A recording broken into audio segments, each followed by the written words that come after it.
রংপুর কুড়িগ্রাম মহাসড়ক ঘেঁষে লালমনিরহাটের শহীদ আবুল কাশেম কলেজ মাঠে বেশ কয়েক বছর ধরে বসেছে বউ জামাই ও মৎস্য মেলা। প্রতিবারের ন্যায় এবারও বসেছে এই মেলা। গত 16ই ডিসেম্বর আনুষ্ঠানিকভাবে শুরু হওয়া আয়োজনের অন্যতম আকর্ষণ পুকুর, নদী, জলাশয় কিংবা সামুদ্রিক জাতের মাছের মেলা।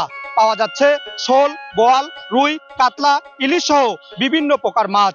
জামাইরা মেলায় এসে পছন্দের মাছ কিনে যাচ্ছেন আশেপাশের শ্বশুর বাড়িতে। বিক্রি ভালো হওয়ায় খুশি মাছ বিক্রেতারাও। জামাই আসতেছে, আসে মাছ নিয়ে তার শ্বশুর বাড়ি যেতেছে, আবার শ্বশুর আসতেছে, আবার পিঠে নিয়ে জামাইকে খাওয়াইতেছে। ইনশাল্লাহ আমাদের মেলা খুব ভালো হইতেছে। সবাই আসতেছে, মাছ নিতেছে, যাইতেছে, শ্বশুর বাড়ি যাইতেছে। এখানেই শেষ নয়, শীতকালের এই মেলায় চলছে পিঠা মেলাও। নানা ধরনের মিষ্টি ঝাল পিঠার পসরা নিয়ে সাজানো হয়েছে বেশ কিছু স্টল। পাওয়া যাচ্ছে পাটিসাপটা, পুলি পিঠা, নকশিবা, চিতই পিঠার মতো গ্রামীণ সংস্কৃতির অনেক ধরনের পিঠা।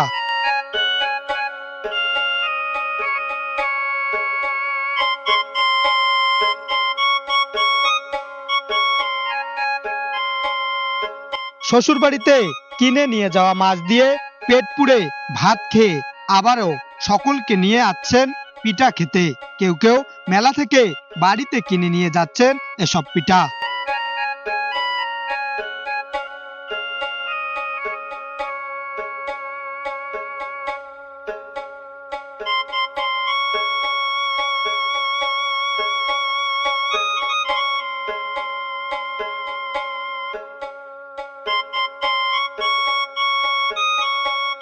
যেই পিঠাগুলা এখনের জেনারেশনে কিন্তু আমাদের মা চাচিরা করে না, তো সেক্ষেত্রে ওইগুলা ওরা তুলে ধরছে, ভালো লাগতেছে।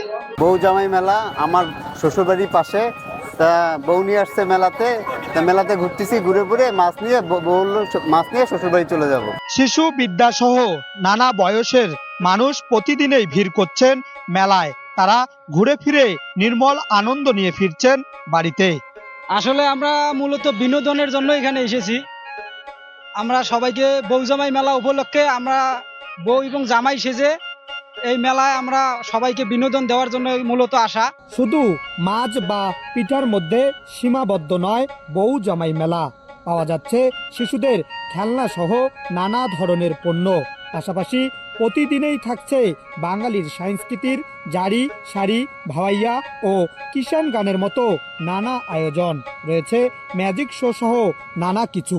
পারিবারিক সম্পর্ক আরও দৃঢ় করা সহ বাঙালি খাবার ও সংস্কৃতি টিকিয়ে রাখার উদ্দেশ্যেই এই মেলার আয়োজন বলে জানালেন মূল উদ্যোক্তা বিএনপির এই নেতা।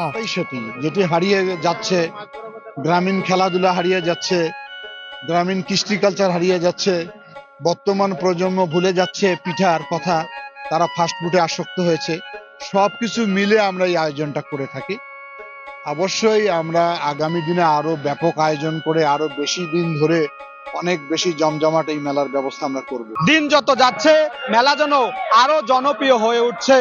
আগামী 1 জানুয়ারি দেশের জনপ্রিয় শিল্পীদের নৃত্য ও সঙ্গীতের মধ্য দিয়ে এই মেলার আনুষ্ঠানিক কার্যক্রম এবছর সমাপ্ত ঘোষণা হবে। অপেক্ষা করতে হবে আগামী বছরের জন্য।